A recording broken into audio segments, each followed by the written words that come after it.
As managers of organizations, we're finding that we're having different conversations that we're having to have with employees, and we're having to have more frequent check-ins to make sure, what are they doing? Are they overworked? Are they underworked? Are they getting distracted?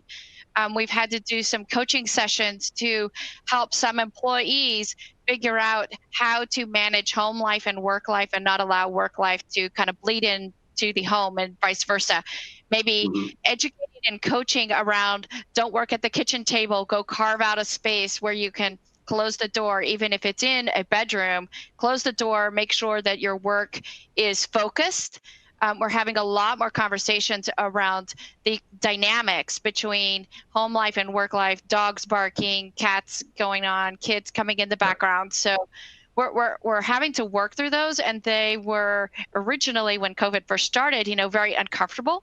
But now we are actually able to, with the help of our HR, really understand how better to communicate. But it does mean we have to have more frequent check-ins with our associates, for sure.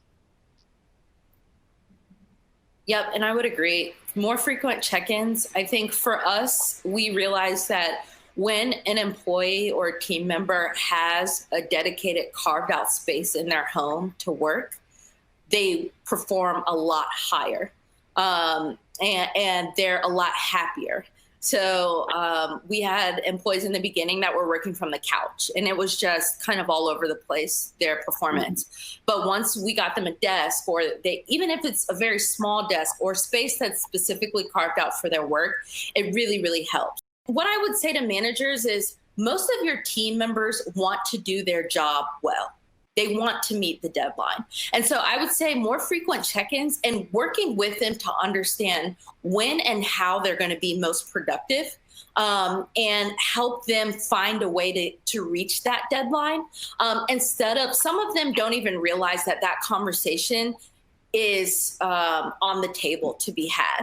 So they're trying to fit into a structure that they feel like they're locked into, and then they underperform. But a lot of times we've noticed, if someone is going through something very heavy personally, a lot of times, we've said, okay, are you going to work early in the morning so that you're done by 11 a.m. and you can take care of your mom, right? Or are you going to work late at night? But giving them the flexibility to find when they're going to work best really helps.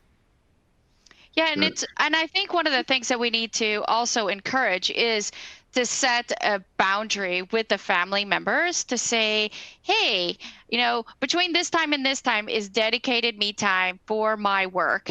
And then helping the employee, allow them to think it's okay to dedicate me time that's not work and maybe not home, so that they kind of recharge. Because a lot of times employees before pre-COVID would take the drive to the car or drive to work as their me time, kind of getting ready for work, getting ready to get into that mode, and then coming home. And I've seen some studies out there that say, even when you're working from home, take that time just as you did when you were going to work each day, to prepare yourself for work, give you that me time, and then give you that me time to decompress from work and to really focus in on home. Because what's happening, we're seeing a lot, is it's bleeding all over the place, and meetings are happening all of the time, and home is happening all the time, and employees just can't focus enough to get one or the other done well.